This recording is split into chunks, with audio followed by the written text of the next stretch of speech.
오늘 하나님 주시는 말씀 히브리서 13장 16절부터 21절까지 말씀.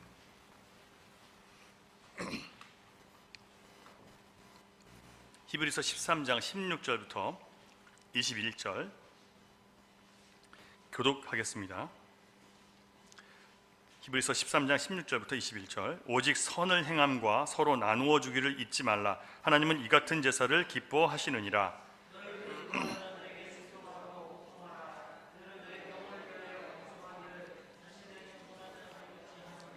그들로 하여금 즐거움으로 이것을 하게 하고 근심으로 하게 하지 말라. 그렇지 않으면 너희에게 유익이 없느니라. 우리를 위하여 기도하라. 우리가 모든 일에 선하게 행하려 함으로 우리에게 선한 양심이 있는 줄을 확신하노니 내가 더 속히 너희에게 돌아가기 위하여 너희가 기도하기를 더욱 원하노라. 양들의 큰 목자이신 우리 주 예수를 영원한 언약의 피로 죽은 자 가운데서 이끌어내신 평강의 하나님이 모든 선한 일에 너희를 온전하게 하사 자기 뜻을 행하게 하시고 그 앞에 즐거운 것을 예수 그리스도로 말미암아 우리 가운데서 이루시기를 원하노라. 영광이 그에게 세세 무궁토록 있을지어다. 아멘. 세상에서 가장 위대한 문학가 중 한 사람으로 꼽히는 톨스토이는 그가 인본주의적인 가치관에 있다가 기독교적인 가치관으로 회심한 후 돌이킨 다음에 많은 유명한 말들을 남겼습니다. 그 중에 이런 말이 있어요. 한번 보여주세요. 착한 사람이란 자신의 죄는 언제까지나 잊지 않고 자신의 선행은 곧 잊어버리는 사람이다. 착한 사람, 자신의 죄는 잊지 않고 자신의 선행은 곧 잊어버리는 사람이래요. 그러나 그릇된 사람, 좋게 표현한 거예요. 원래는 나쁜 사람이라는 뜻이에요. 나쁜 사람은 자신의 선행은 언제까지나 잊지 않으면서 자기가 저지른 죄는 곧 잊어버리고 마는 사람, 나쁜 사람이래요. 여러분 어떻게 생각하십니까? 거듭난 신자는요, 자기 지은 죄가 더 많이 보이게 되어 있어요. 그런데 어떤 분들 중에 보면 교회 다니는 분들 중에서 가끔 이런 말씀을 하시는 분들이 계세요. 교회만 가면 자꾸 짓지도 않은 죄를 회개하라고 해서 아주 힘들어 죽겠어, 아주 불편해 죽겠어. 내가 무슨 죄를 졌어야 자꾸 회개를 하지, 회개를 자꾸 하려는데 회개할 죄가 없다는 거예요. 왜 그럴까요, 여러분? 예수님은 건강한 자에게는 의원이 쓸데없고 병든 자에게 쓸데있다. 그래서 병든 자를 위해서 오셨다고 말씀하셨고요, 의인이 아니라 죄인을 불러 회개케 하시기 위해서 오셨다고 말씀하셨어요. 그러므로 자기가 죄인이라는 것을 모르는 사람은 반드시 하나님의 말씀과 교리를 통해서 내가 왜 죄인인지를 분명히 알고 계셔야 돼요. 여러분이 왜 죄인인지 아십니까? 간단히 말씀드리면 아담이 자기를 지으신 하나님과 맺은 언약을 어기고 뱀의 말을 들음으로 인해서 하나님과의 언약의 관계를 깨트려 버렸어요. 그래서 아담이 인간의 대표이기 때문에 아담의 죄로 인해서 우리에게 또 똑같은 원죄가 들어왔어요. 이렇게 얘기하면 또 억울하다고 하시는 분들이 계세요. 내 죄가 아닌데. 제가 말씀드렸죠, 아담이 인간의 대표라는 것은요, 여러분이 아담이셨더라도 똑같이 행하셨을 것이라는 거예요. 내가 아담이었으면 안 그랬을 것이라는 말씀 하지 마세요. 여러분이 아담이었으면 똑같이 하는 거예요. 그 뜻이에요. 자, 그러면 그 결과 하나님께서 아담과 하와에게 주셨던 모든 복과 즐거움의 약속들이 다 사라졌고요, 영원한 생명을 잃게 된 거예요. 따라서 죄라는 것은 뭐냐면 창조자이신 하나님을 버리고 내가 내 삶에 스스로 주인된 상태가 된 것을 죄라고 얘기하는 거예요. 뭘 나쁜 짓을 해서 죄가 아니라 하나님이 아닌 내가 내 자신의 주인된 상태 자체가 죄예요. 그러니까 여러분 기독교인들은 죄인인 걸 알 수밖에 없죠. 내 안에서 있는 마음들 보세요. 항상 선하고 착한 마음이 있습니까? 악한 마음이 있고 누군가를 미워서 죽이고 싶은 마음도 있고 때로는 거짓말도 좀 해서 나 편하게 살고 싶은 마음도 있고 다른 사람 짓밟고 올라가고 싶은 마음도 있고, 그런 마음이 다 뭐 때문에 있어요? 죄인이기 때문에 있는 거예요. 이 죄는 하나님과 우리 사이의 관계를 단절시켜 버렸습니다. 그래서 그 어떤 인간도 자기 스스로의 힘으로 하나님께 나아가서 구원받을 수 있는 사람은 없어요. 그래서 이제부터 하나님은요, 인간의 자유의지에 구원을 맡기지 않고 하나님께서 친히 인간을 구원하시기로 결정하시고, 그래서 아들을 내어주심으로 그 아들을 믿는 자는 누구든지 영생을 얻게 해주시겠다고 약속을 하신 거예요. 그래서 여러분, 죄인인 걸 깨달았다면 이제는 뭘 선택해야 돼요? 구원의 방법을 선택해야 될 거 아니에요. 살 길을 좀 찾아가셔야 될 거 아니에요. 누구라고요? 예수 그리스도를 믿는 것밖에 없단 말이에요. 예수 그리스도를 믿는 게 뭐예요? 그분께 나의 삶을 맡겨드리고 그분의 뜻대로 살겠다는 게 그 예수를 믿는 거예요.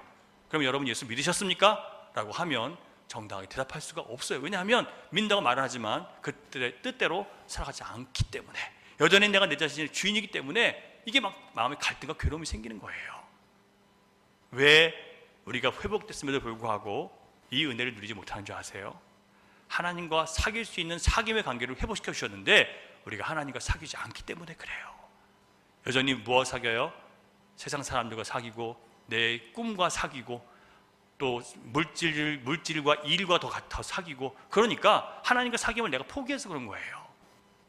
자, 그러면 하나님과 사귐이 우리가 회복됐다는 것을 우리가 어떻게 알 수 있을까요? 하나님과 사귐이 있는 사람은요, 자기 죄가 보이기 시작해요. 왜냐하면 하나님은 빛이신데 그 빛은 말씀으로 이 땅에 오셨어요. 예수님이 이 땅에 계세요. 우리 주인이 되셨어요. 자, 그러면 말씀이신 예수님이 우리 안에 계시고 성령님이 내 안에 계시면 우리 죄가 드러날까요? 안 드러날까요? 매 순간 우리가 죄인인 게 드러날 수밖에 없잖아요. 그러니까 우리가 하나님과 사귐이 있다면 어떤 일이 벌어질까요?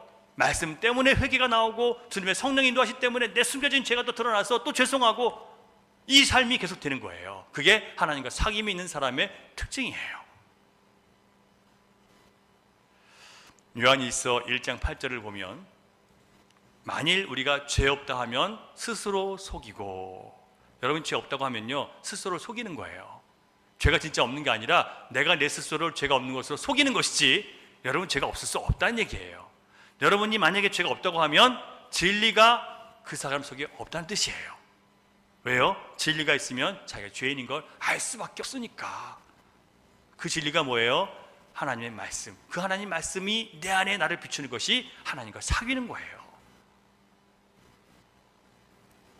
톨스토이의 통찰대로 그릇된 사람은 자기가 한 착한 일은 계속 기억하는데 자기가 저지른 나쁜 죄는 쉽게 잊어버리는 사람, 그게 저는 분명하다고 생각이 들어요. 그게 인간의 모습인 것 같아요.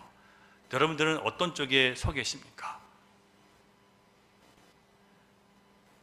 더 쉽게 표현하면요, 내가 빌린 돈은 잘 기억 못하고 내가 꿔준 돈은 너무 잘 기억하는 사람들, 내가 남에게 도와준 거는 너무 잘 기억하는데 남이 날 도와준 거는 잘 기억 못하는 사람들, 똑같은 얘기예요. 이 시간 여러분 말씀 속에서 정말 우리가 하나님과 사귐이 있는지를 한번 살펴볼 수 있는 시간이 되기를 원하고요, 또한 사귐이 있는 그리스도인에게 반드시 나타나는 변화의 모습이 무엇인지 오늘 본문을 통해서 한번 찾고 우리 자신을 점검해 볼 수 있기를 바랍니다. 지난주에 우리는 예수로 씻김 받은 자들이 어떻게 은혜 안에서 변화됐는지에 대해서 말씀을 나눴습니다. 궁금하시면 페이스북에 들어가셔서 보시기 바라고요. 계속해서 정말 우리가 예수 그리스도의 은혜로 죄 씻김 받았다면, 하나님과 사귐을 회복했다면 반드시 나타나야 되는 변화들이 무엇인지 오늘 본문을 통해서 그 말씀을 마음에 새기시고 깊이 묵상하는 시간이 될 수 있기를 바랍니다. 첫째, 16절을 보면요, 오직 선을 행함과 서로 나누어 주기를 잊지 말라. 하나님은 이 같은 제사를 기뻐하시느니라 라고 말씀했습니다. 첫째, 같이 한번 읽어보겠습니다. 시작. 선을 행하고 서로 나누어 주기를 잊지 않아야 한다고 했습니다. 자, 우리가 하나님과의 사귐이 있다면요, 어떤 변화가 생기냐면 선을 행하고 서로 나누어 주는 것을 잊지 않는데요. 여기서 잊지 않는다고 한국말로 되어 있지만 다른 번역을 보면요, 게을러지지 않는다, 외면하지 않는다, 소홀해지지 않는다는 뜻이에요. 우리가 다른 사람들에게 선을 행하고 서로 나누어 주는 것을 절대로 소홀히 하거나 게을러지지 말라는 뜻이에요. 어떤 상황과 어떤 형편과 처지에 있든지 이것을 게을리하지 말라는 거예요. 여러분이 하나님과 사귐이 있다면 그렇게 돼야 된다는 거예요. 하나님과 사귐이 회복된 사람들은 이 말씀이 너무도 당연한 것으로 받아들여져요. 그래, 내가 좀 섬기고 살아야지, 좀 이웃과 좀 나누며 살아야지. 단지 우리가 그 말씀을 잘 듣지 못하고 외면했을 때가 많고 게을러졌기 때문에 하나님께 죄송할 뿐이지, 이 말씀이 맞다는 것은 인정해요. 자, 선을 행하고 나누어주기를 잊지 않아야 된다는 이 말씀은요, 단순히 어렵고 힘든 사람들을 위해서 돈이나 옷이나 음식물로 굳이 하라, 그런 표면적인 뜻만 있는 게 아니에요. 이 선을 행하라 라는 단어에는요, 헬라어로 다른 뜻이 있는데 은혜 베푼다 라는 뜻이 있어요. 선을 행한다는 것과 은혜 베푼다는 것은 같은 두 가지 뜻이 있는데, 여기서 합쳐서 해석하면 어떤 뜻이 되냐면요, 선을 행하되 은혜로 행하라는 거예요. 내가 누군가를 도와주면서, 누군가를 섬기면서 내가 이것을 했으니까 그 사람이 나를 알아주기를 바라고, 또 상대방에게 어떤 인사를 받기를 바라고, 그런 마음으로 하지 말고 어떤 조건도 없이 그냥 주라는 얘기예요. 만약 여러분들이 누군가를 물질로 또는 힘으로 돕거나 착한 일을 하더라도 상대방이 나에게 어떤 긍정적인 반응을 나에게 들어주거나 내 편을 들어주기를 바라는 마음으로 돕는다면 그때부터 그건 선행이 아닌 거예요. 선이라는 것은 하나님의 말씀대로 되는 것을 선이라고 성경은 기록하고 있습니다. 하나님이 말씀하시니 그대로 되니라, 이게 선이에요. 선의 개념을 여러분 정확하게 아셔야 돼요. 하나님이 말씀하신 대로 되는 것이 선이지, 여러분이 원하는 대로 되는 것은 선이 아니에요. 여러분이 무슨 일을 하든지 하나님이 원하신 대로 했다면 그것은 선이에요. 그러나 여러분들이 원해서 한 것은 선이 아니에요. 이게 성경적인 선의 개념. 이걸 오해하기 때문에 사람들이 예수 안 믿어도 선하게 살면 천국 가는 거 아니야, 이렇게 얘기하는 거예요. 톨스토이의 말을 한 번 더 인용하면, 선행이 어떤 의도나 목적을 갖고 행해진다면 그것은 이미 선행이 아니다, 이렇게 얘기를 해요. 누군가를 도우면서 내가 이걸 도와줬으니까 그 사람이 나한테 나중에 뭘 이거 해주겠지, 이런 마음이 있으면 선행이 아니에요. 주님의 뜻이 아니에요. 목적이 전혀 없을 때 비로소 참된 선행이 되는 것이다, 이렇게 얘기를 해요. 아주 정확한 성경적인 통찰입니다. 그럼 난 거저 주라고요? 아무것도 바라지 말라고요? 네, 거저 받았으니까 거저 주는 거예요.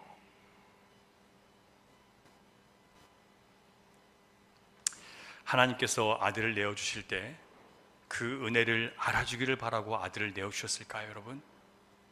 예수님이 십자가에 달려 죽임 당하실 때 내가 십자가에 죽으니까 내 희생과 고통을 좀 알아줄래? 라고 하면서 여러분 죽으셨을까요? 그렇지가 않아요.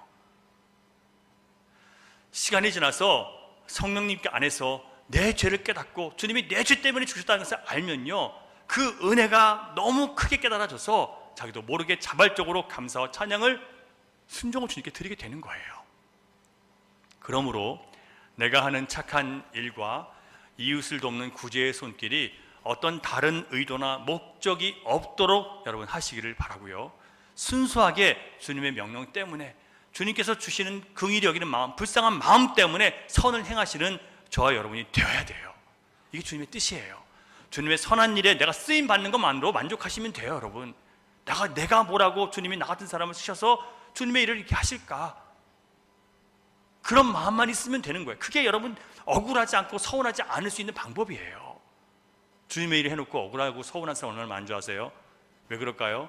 내가 이걸 했는데 알아주지도 않고 주님이 두 배로 보상해 주지도 않고, 그래서 서운한 거예요. 그 마음으로 하면 이미 선행이 아니에요. 또한 서로 나누어 주라고 한 명령을 보면 헬라어로 코이노니아라고, 여러분 잘 아시는 말씀인데, 코이노니아는요, 그리스도 안에서 구원받은 형제 자매들이 한 공동체 안에서 그리스도의 말씀과 사랑 안에서 서로 돌보고 섬기고 서로 나누고 베푸는 것을 코이노니아라고 얘기를 합니다. 자, 이것이 쉽지 않은 것은요, 거기에 반드시 내 시간, 내 노력, 내 물질의 희생과 헌신이 따르기 때문에 힘든 거예요. 이런 말씀은 경제적인 형편이 좋지 못한 상태에서 이런 말씀을 들으면, 주님 내 형편 모르시고 지금 이러시는 거예요. 상당하게 부담스러운 말씀을 주십니까? 내가 지금 난처한 상황에 있는 걸 주님 아시는데 또 이런 말씀을 통해서 나 힘들게 하실 겁니까? 이런 마음이 들기 쉬워요. 자, 그렇다면 질문 하나 드릴게요. 히브리서 기자가 이 편지를 보낸 당시 교회 성도들, 그들이 형편 처지 좋았습니까? 나빴습니까? 여러분 아시죠? 형편과 처지가 좋았어요? 나빴어요? 비참했어요. 처참했어요.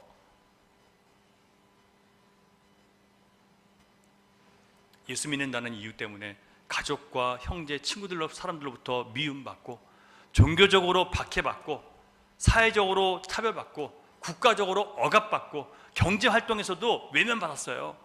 그래서 가난한 사람들이 너무 많았고, 망한 사람들이 너무 많았어요. 그래서 살기 위해서 이리저리 피해 다니는 사람들이 너무 많았어요. 차라리 예수 믿기를 포기하고 거짓말과 도둑질을 해서라도 먹고 살고 싶은 생각이 들 만큼 힘든 시기였단 말이에요, 이 사람들이요. 그런 사람들의 처지와 형편을 히브리서 저자가 몰랐을까요? 주님이 모르셨을까요? 잘 알고 계셨어요. 그런데도 아무 대가를 바라지 말고 조건 없이 섬기고 도와주라라고 그렇게 명령하고 계십니다. 만일 우리가 재물의 소망을 두고 있다면 이런 말씀은 귀에 들어오지 않아요.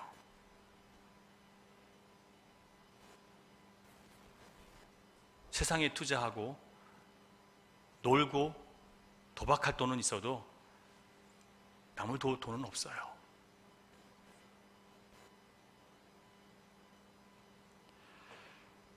여러분, 여유 있을 때 남을 돕는 것은 불신자들도 얼마든지 할 수 있습니다.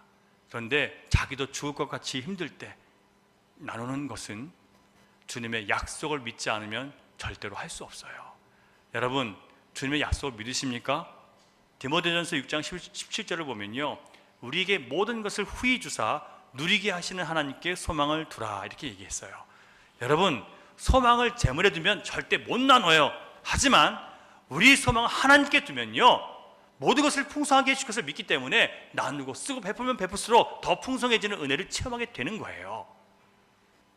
이게 안 믿어지니까 못하는 거죠.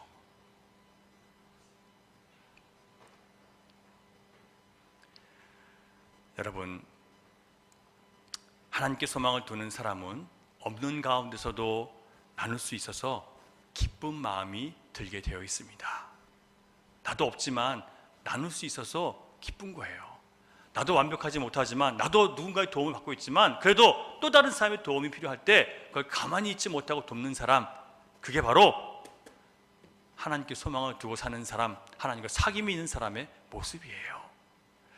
사랑하는 여러분, 누군가 어려움을 당할 때, 또 이런 영적인 부담이 여러분에게 생겼을 때, 나도 힘든데 라고 하면서 순종하지 않는다면 그리스도 안에서 친밀한 성도의 사귐, 코이노니아가 교회에 존재할 수 없게 되는 거예요. 그런 교회에 모이면 함께 모이는 기쁨이 없게 되어 있어요. 코이노니아가 없으면 기쁨이 없어요. 이 코이노니아는 반드시 자기 희생과 자기 눈물이 따르는 섬김과 나눔이 있을 때 진정한 코이노니아가 되는 거예요.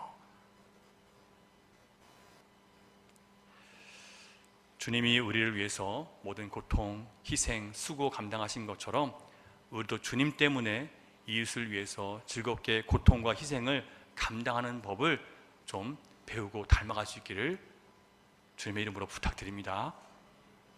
잘하고 계신 분들 계세요. 네, 우리 모두가 이런 마음을 주님의 마음이기 때문에 배우자고, 오늘 말씀에 나왔으니까 나누는 거니까 너무 부담을 갖지 마시고 조금만 부담을 가지시기 바랍니다. 부담을 가지셔야 돼요, 성도는. 둘째로, 너희를 인도하는 자에게 순종하고 복종하라 라고 그렇게 말씀을 하셨습니다. 17절을 보면요, 너희를 인도하는 자들에게 순종하고 복종하라. 그들은 너희 영혼을 위하여 경성하기를 자신들이 청산할 자인 것 같이 하느니라, 이렇게 말씀하고 있습니다. 이렇게 이야기하면요, 아주 오늘 목회자한테, 목사한테 유리한 말씀이 나왔네, 또 이렇게 생각하시면서 또 교회 목사한테 무조건 복종하라 라고 좀 저렇게 얘기를 하나 불쾌하신 분들이 계실 수 있어요. 그래서 성경은 무조건 목회자에게 복종하라고 가르치지 않습니다. 오히려 거짓 교훈을 가르치거나 잘못된 곳으로 인도하는지 말씀으로 너희가 분별하라고 가르쳐주고 있어요. 그래서 예수 이름으로 예수를 위해서 사역한다고 하지만 실제로 자기를 위해서 사역하는 사람들이 있어요. 그래서 여러분 분별하셔야 돼요. 그런 목회자들에게 속는 사람이 더 많아요. 속는 사람이 더 많다니까요. 분별하는 사람보다. 자, 그렇다면 오늘 본문을 통해서 어떤 인도자에게 우리가 순종하고 복종해야 되는지 말씀을 통해서 살펴볼 텐데, 여러분 7절 하반절 다시 보시면요, 그들은 너희 영혼을 위하여 경성하기를 자신들이 청산할 자인 것 같이 하느니라. 그들에게 순종하고 복종하라는 거예요. 자, 그러면 이게 무슨 말일까요? 경성하다, 성도의 영혼을 위해서 늘 깨어 있어서 경고하고 훈계하는 인도자, 그 인도자에게는 순종하고 복종하라는 얘기예요. 이게 무슨 얘기냐면, 경성하다는 것은요, 깨어 있다, 방심하지 않는다라는 뜻이에요. 양을 지키는 목자들이 밤새 사나운 짐승으로부터 자기 양떼를 지키기 위해서 눈을 뜨는 것처럼, 또한 파수꾼이 적이 침입하지 못하도록 밤새 성을 지키는 것처럼, 바로 말씀으로 깨어서, 기도로 깨어서 성도들의 영적 상태를 점검하고 그것에 대해서 경고하고 훈계하는 목사, 그 인도자를 여러분 순종하고 복종하라는 얘기예요. 목회자는 성도들의 영혼을 살펴야 될 의무가 있습니다. 이건 여러분 성경에도 나와 있지만 우리 교회 헌법에도 나와 있는 거예요. 목사나 장로는 성도들의 영적인 상태를 점검하고 훈계하고 권고하라는 명령이 있어요. 그래서 말씀으로 영적으로 인도자가 깨어서 성도들이 혹시 거짓 교훈이나 거짓 복음에 빠진다면 그들을 깨울 수 있어야 되는 거예요. 또한 시험이나 올무, 또 죄악의 올무에 빠진 영혼들에게 그들에게 경고해 줘야 되는 거예요. 바리새인의 영에 빠진 사람들이 있어요. 이것은 교만, 자기의에 빠진 사람들, 자기가 죄인인데 구원받은 걸 모르고 자기가 원래부터 의로운 것처럼 자기의 선한 행위를 통해서 자꾸 자기를 자랑하는 사람들, 바리새인의 영에 빠진 사람들이에요. 그들에게 오직 은혜로 받는 구원을 가르쳐서 그들의 잘못된 사상을 깨트리는 것이 바로 목회자가 깨어서 해야 될 일들이에요. 또한 발람의 교훈이라는 것이 있습니다. 이 요한계시록에 보면 발람의 교훈을 따르는 교회가 있었어요. 발람의 교훈은 뭐냐면, 세상과 하나님을 동시에 믿고자 하는 자들, 둘 중에 하나를 선택해야 된다고 가르치는 것이 바로 목회자가 해야 될 일이에요. 처음 사랑을 잃고 습관적이고 형식적이고 나태한 신앙에 빠진 사람들에게, 뜨겁지도 차지도 않은 그런 미지근한 신자들에게 차든지 덮든지 하라고 경고하고 훈계하는 그 일을 목회자가 해야 되는 거예요. 그러면 들으시겠습니까? 안 들으시겠습니까? 들으셔야 되는 거예요. 재물이 많아서 현실적으로 살만해지니까 자기 영혼이 얼마나 비참한지를 모르고 잘 먹고 잘 사니까 자기 걱정이 없다고 생각하는 사람들에게, 그들에게 안약을 사서 발라서 눈 떠야 된다고 가르쳐야 되는 것이 바로 목회자가 해야 될 일들이에요. 니골라당의 교훈을 따르는 자들이 있습니다. 곧 믿기만 하면 어떻게 살아도 천국 간다고 주장하는 거짓된 복음을 가르치는 사람들이에요. 그들은 정욕대로 사는 사람들, 그들에게 그리스도를 닮는 신앙이 아니고는 다 가짜다라고 선포하는 그런 깨어있는 영적 지도자가 있어야 되고요. 그 말씀을 듣는 것이 바로, 순종하는 것이 바로 여러분들이 해야 될 일들이에요. 광야와 십자가를 거부하고 편안하고 쉬운 것만 추구하는 성도들에게 자기 부인과 십자가를 져야 된다고 가르치는 것, 이게 깨어있는 인도자가 해야 될 말씀들이에요.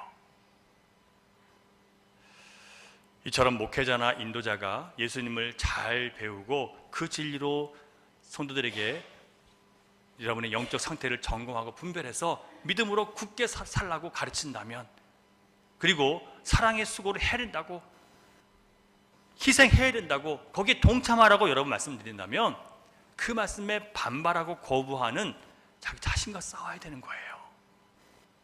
그 말씀과 싸우면 안 돼요. 자기 자신, 그 거부하는 자기 자신과 싸워야 되는 거예요.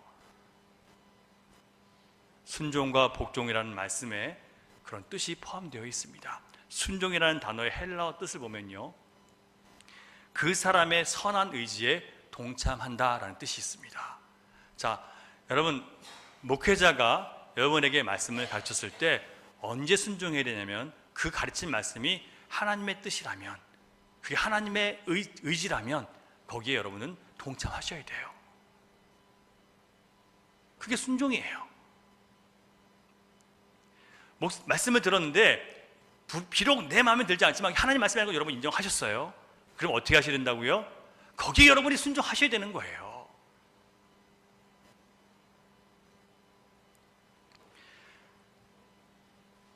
반면에 복종이라는 것은 그 말씀의 권위에 자신을 복종시키는 거예요. 그래서 복종은 내 주장을, 내 의를 거기다 포기해버리는 것, 내 의견을 포기한다는 뜻이 거기 들어있어요. 복종이라는 것은요. 자, 인간은 때로 하나님 말씀보다도 자기가 더 옳다고 생각할 때가 있어요. 사람들이 흔히 그렇게 얘기해요. 하나님, 예수님이 십자가에 달려 죽는 것 말고는 다른 방법이 없습니까? 하나님 전능하시다며요. 왜 다른 방법을 하지 않고 꼭 아들을 죽이는 것으로 하셔야 됩니까? 나 같으면 그렇게 안 할 거예요. 이렇게 얘기해요. 자, 그 사람이 하나님의 무한한 지혜를 모르기 때문에, 그리스도의 십자가 은혜가 뭔지를 모르기 때문에, 우리가 죄인 된 것도 모르기 때문에 이렇게 얘기하는 거예요. 그런데 사람들은요, 자기가 옳다고 주장하면서 끝까지 자기 주장을 해요. 자, 여러분, 예수님께서 우리에게 보여주셨죠. 예수님이 마지막 십자가에 달려 돌아가시기 전에 여러분 이렇게 기도하세요. 하나님, 할 수 있다면 이 잔을 내게서 넘어가게 해달라고 기도해요. 그것은 인간인의 모습으로 오신 예수님이기 때문에 인간의 연약한 모습을 우리에게 보여주시기 위해서 그렇게 하신 거예요. 그러나 예수님은 이미 하나님의 뜻에 자신이 순종해야 되는 것을 알고 계셨어요. 우리를 위해서 그렇게 기도하시는 거예요. 그러나 하나님의 뜻이라면 그대로 해주십시오라고 그렇게 기도하는 거예요. 내 뜻은, 내 계획은 이렇게 하는 것이 맞고, 하나님도 이번 방법은 틀린 것 같아요 라고 여러분 하실 만큼 그럴 때가 있어요. 그러나 여러분, 그것이 하나님의 뜻이라면, 때로는 내 생각과 내 계획이 하나님의 계획보다 더 우월해 보인다 할지라도 거기 순종해야 될 때가 있는 거예요. 여러분 한번 생각해 보세요. 하나님께서 이스라엘 백성들 광야에서 어떻게 훈련시키십니까? 도무지 말도 안 되는 대로 끌고 다니시면서 거기서 하나님 믿으라고 한단 말이에요. 전쟁을 할 때도 뭐 어떻게 싸우라 그러세요? 아니, 무기를 좀 준비시켜주고 싸워야 되는데 무기도 많이 갖지 말래요. 때로는 가서 항아리 들고 나가서 싸우라고 얘기하고요, 깨트리고, 그리고 횃불 들고 나가서 소리 지르고. 이게 말이 됩니까? 말도 안 되는 것을 가지고 우리에게 요구하신단 말이에요. 우리의 방법은 그게 아니에요. 하지만 하나님이 그러하시기 때문에 우리는 내 뜻을 굽히고 복종해야 될 때가 있어요. 그걸 복종이라고 얘기합니다. 여러분, 하나님의 선한 의지를 우리가 발견했지만 내 뜻이 더 좋아 보인다 할지라도, 내 방법이 더 좋아 보인다 할지라도 여러분, 하나님의 방법에 여러분의 뜻을 굽히셔야 돼요. 이걸 복종이라고 합니다. 때로 목사가 또는 소그룹을 인도하시는 인도자가 말씀을 전할 때 나를 좀 때리는 것처럼, 또 나의 생각과 내 가치와 반대의 생각을 자꾸 얘기하면 마음에 들지 않을 수가 있습니다. 하지만 여러분, 그때 분별하셔야 돼요. 그 말씀을 전하는 목사나 인도자가 그 말씀의 주인인지 아니면 하나님이 그 말씀의 주인인지 분별하셔야 됩니다. 목사가 하는 말이 아니라 하나님의 말씀이라면 여러분 어떻게 하셔야 돼요? 그 말씀에 여러분이 복종하셔야 되는 거예요. 이것이 자기를 쳐서 복종시키는 것이기 때문에 힘든 자기와의 싸움이 필요해요. 또 한 가지, 성도가 순종하고 복종해야 될 때가 어떤 때냐면, 자신들이 청산할 자인 것처럼 하는 자. 자, 여러분, 인도자가 자신들이 청산할 자인 것처럼 할 때 그 사람에게 여러분 순종과 복종을 해야 된다는 거예요. 청산하다는 것은 계산하다는 뜻입니다. 헬라어 성경을 본문을 해석하면요, 자기들이 한 사역에 대해서 목회자나 인도자가 하나님 앞에서 하나님 맡겨주신 사역들이 있어요. 그 사역에 대해서 하나님께서 책임을 물으실 때가 오거든요. 심판 때에 그것에 대해서 하나님 앞에 얘기해야 돼요. 그러니까 목회자는 하나님의 심판대 앞에서 성도들을 깨우기 위해서 말씀을 순결하게 전했는지, 또한 그들의 영혼을 위해서 깨어 기도했는지, 그 목회자의 책임에 대한 답을 하나님이 요구하실 거예요. 그것을 받을 것을 두려워하기 때문에 더 하나님 앞에 순전하게 하나님 말씀을 증거하고 순전하게 성도들을 하나님의 그리스도의 거룩한 신부로 준비시켜 가느냐. 만약에 목회자가 그렇게 하기 위해서 하나님 앞에 자기가 청산할 것처럼 사람인 것처럼 하고 있다면 거기에 순종하고 복종하라는 겁니다. 부탁드리건대 목회자가 여러 번 귀에 듣기 좋은 소리가 아니라 귀에 듣기 힘들고 아프더라도 하나님이 주신 선한 양심에 따라서 우리 영혼의 유익이 되는 그런 진리만 전할 수 있도록 여러분 기도해 주시기를 바랍니다. 마지막으로 우리가 하나님과 사귐이 있다면 우리 삶의 구석구석에서 주님의 뜻을 이루고자 하는 소원을 가져야 됩니다. 우리 삶의 모든 부분에서 주님의 뜻이 이루어지기를 바라셔야 돼요. 어떤 부분은 되고 이 부분은 아니야, 이 부분은 주님 터치하지 마시고 내 겁니다 라고 하시지 마시고요, 모든 영역에서 주님의 뜻이 이루어지도록 여러분 자신을 내어드리셔야 돼요. 여러분이 하나님과 사귐이 있다면 그렇게 할 수밖에 없도록 하나님이 이끌어 가실 거예요. 그러니까 여러분 말씀으로 하나님 가운데 서세요. 순종하기를 원한다고 말하지 마시고 말씀을 들으시고 그 말씀 앞에 자기를 복종시키세요. 그리고 성령님께 도움을 구하세요. 기도하라는 말씀이에요. 21절 같이 읽겠습니다. 21절 시작. 모든 선한 일에 너희를 온전하게 하사 자기 뜻을 행하게 하시고 그 앞에 즐거운 것을 예수 그리스도로 말미암아 우리 가운데서 이루시기를 원하노라. 영광이 그에게 세세무궁토록 있을지어다. 아멘. 자, 온전하게 하셨다고 했는데요, 온전하게 하셨다는 것은요, 우리를 하나님의 뜻에 합당한 선한 일을 하도록 우리를 준비시킨다는 뜻이에요. 우리를 준비시키고 구비시켜 주셨다는 뜻입니다. 그래서 무슨 얘기냐면 하나님께서 우리에게 하나님의 일을 하도록, 하나님의 선한 일을 하기를 원하시는데 그 일을 하도록 하나님이 우리에게 이미 준비를 시켜 주셨다는 얘기예요. 그래서 스페인어 성경으로 보면 까파시테라고 이렇게 나와 있습니다. 구비시켜 주시고 공급해 주시고 우리 훈련시킨다는 거예요. 하나님께서 우리에게 하나님의 어떤 계획을 이루라고 주실 때는요, 그 선한 일을 이룰 수 있도록 능력을 공급해 주시고 준비시켜 주신다는 거예요. 우리가 할 일은요, 하나님의 선한 뜻 앞에서 우리를 주님의 계획 안으로 끌고 가셔서 하나님의 선한 일을 하게 하시는 그 하나님의 뜻 앞에서 여러 가지로 우리가 부족하고 연약하지만, 우리 믿음도 적지만 그 하나님이 하라고 하셨기 때문에 내가 쉬고 싶고 편안한 길을 버리고 주님이 부르신 그 부르심에 내가 복종하는 것, 이것만 하면 되는 거예요. 우리가 복종하면 어떻게 되는 줄 아세요? 하나님이 순간순간 내 연약한 가운데 기도하게 하시고, 기도할 때마다 하나님이 지혜도 주시고 능력도 주시고 또 쓸 수 있는 자원도 주시고 재료도 주시는 거예요. 재능도 주시는 거예요. 그러나 내가 다 준비됐다고 생각하는 사람, 그 사람은요, 기도하지 않기 때문에 금방 지쳐버리고 금방 본전이 드러나요. 아무것도 못한다는 게 드러나는 거예요.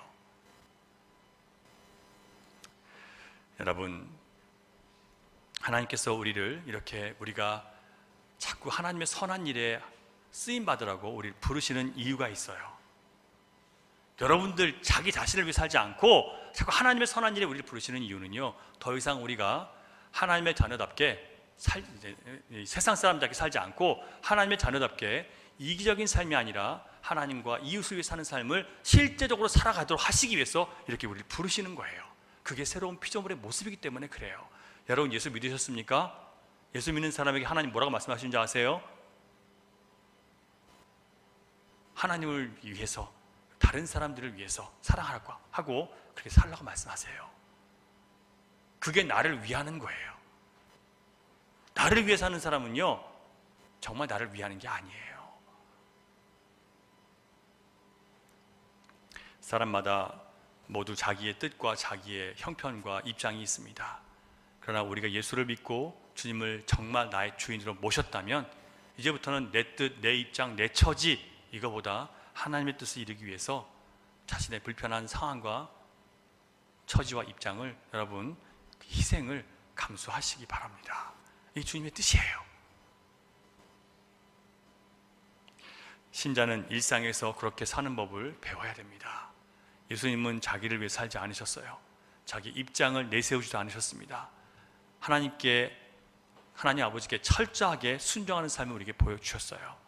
그러므로 우리도 예수님처럼 우리에게 사랑하라고 붙여주신 사람들, 그들과 소모적인 다툼을 하지 말아야 돼요. 물고 뜯고 빗뜯고 비판하고 정죄하며 살지 말고요, 이제 서로 사랑하려고, 서로 용납하려고, 이해하려고 애를 쓰며 살아야 돼요.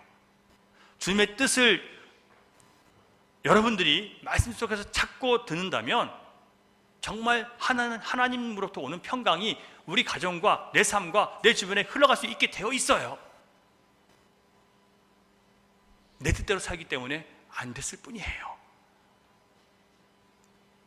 우리는 이제 내가 받은 구원을 온전하게 하고 잃어버린 영혼을 살리기 위해서 내 삶의 모든 부분에서 하나님의 뜻을 이루어드리는 일에 내가 쓰임받기를 원한다고 나를 사용해 주십시오라고 여러분 기도하시기를 바랍니다. 우리가 받은 구원은 하나님의 선택과 아들의 피 흘리심 때문에 우리가 받은 것이지 우리가 하나님 선택한 것도 아니고 우리가 잘한 게 있어서 우리 공로가 있어서도 아니에요. 어떤 분들은 자기가 예수 믿기로 선택했다고 생각하시는 분들이 있습니다. 여러분들이 스스로 이곳에 오셨다고 생각하시는 분들이 있을 수 있어요. 그런데 우리 교회 안에는 자신이 원하지 않는데도 주님께서 여기다 끌어다 놓으신 분들이 계세요. 이런저런 이유로 자기도 왜 여기 왔는지 모르겠지만 주님이 끌어다 놓으셨어요. 왜 이 교회에 나와서 길고 재미없는 설교를 참으면서 끝까지 견뎌야 될까요? 제 설교가 재미없고 길다는 것은 저희 어머니도 인정을 하시더라고요. 제 설교 동영상을 들으시면서 저희 그러시더라고요. 너는 아버지 닮아가지고 설교가 재미없고 길다. 아니, 아버지는 설교를 짧으셨어요. 우리 아버지는 30분 이상을 넘긴 적이 없어요. 근데 아버지보다 더 하다 그러시더라고요. 그래서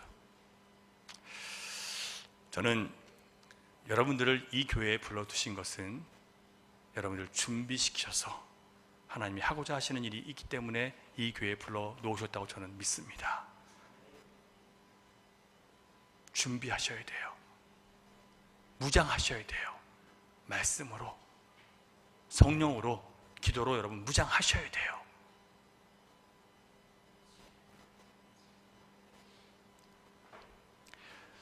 어디 가서 예수 믿는다고 말씀만 하지 마시고 이제 하나님과 사귐을 시작하시고 또 회복하시기 바랍니다. 말씀으로 나를 비춰보시고요, 말씀으로 내 생각에 말씀을 채워가셔야 됩니다. 그러면 교만해지지 않아요. 자기 자랑할 수가 없어요. 내가 요만큼 아는 것도 내가 잘나서 깨닫는 게 아니라 그게 은혜인 걸 알기 때문에 어디 가서 그거 자랑하지 못해요. 나를 여기까지 인도하신 주님 앞에 감사할 것밖에 없죠. 주님의 말씀이 나를 비추는 사람은요, 어떤 상황에서 절망할 수가 없어요. 왜냐하면 약속이 있으니까요. 미워할 수가 없어요. 원수 맺고 살 수가 없어요. 왜냐하면 말씀이 우리에게 원수를 기도하라고 하니까 이걸 그렇게 살 수가 없는 거예요. 그런데 여러분 갈등과 원망과 미움 속에 하나님을 향하는 어떤 불편한 마음 가운데 계시다면 여러분 말씀으로 자신을 비추셔야 됩니다. 진짜 신앙생활을 이제 시작하셔야 돼요. 거듭난 자의 삶을 사셔야 됩니다. 여러분, 거듭났음에도 불구하고 불평과 원망이 있다는 것은요, 하나님 말씀으로 자신을 비춰보지 않기 때문에 그런 거예요. 말씀으로 자신을 살펴보는 훈련을 시작할 수 있기를 바랍니다. 우리 중에는 아직 거듭나지 못해서 자신의 영혼이 얼마나 비참한지 보지 못하고 계신 분들이 있어요. 자기와 자기 가족들을 위해서 무엇을 위해서 기도해야 되는지조차 모르고 교회 다니는 사람들이 있습니다. 자기를 위해서 사는 삶이 얼마나 내 영혼을 병들게 하는지 모르고 사는 사람들이 아직도 있어요. 그들은 그런 자신의 비참한 상태를 모르기 때문에 자기들을 위해서 기도하지 않습니다. 하지만 그런 분들을 위해서 그들도 모르게 기도하는 사람들이 교회 안에 있어요. 금요일날 나와서 부르짖고 새벽마다 부르짖는 사람들이 있어요. 하나님을 거역하는 자식들 때문에 새벽마다 와서 대신 울고 있는 아버지, 어머니가 계세요. 방황하는 자식들 때문에 탄식하며 부르짖는, 새벽에 나가서 부르짖는 자들이 있어요. 금요일날 중보기도 모임 오셔서 길 잃은 자식들 때문에 마음을 찢으면서 울고 계신 분들이 계세요.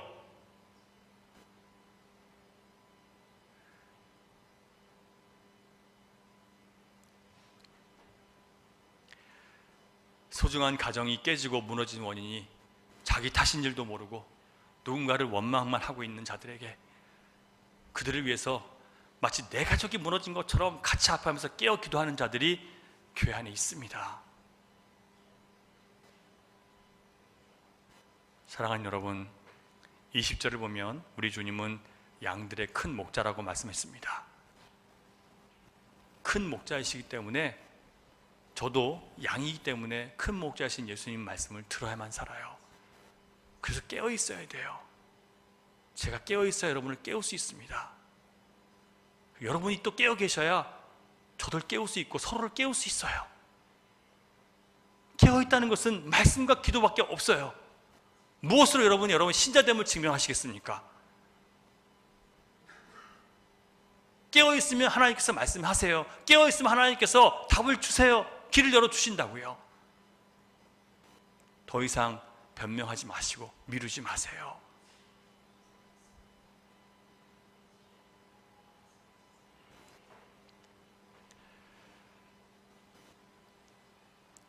양들의 큰 목자, 우리 주님을 영원한 언약의 피로 죽은 자 가운데서 살리신 하나님께서 우리 모든 죽은 것들과 병든 것들과 무너진 것들을 우리가 하나님과 사귈 때 다시 살려주실 줄 믿습니다.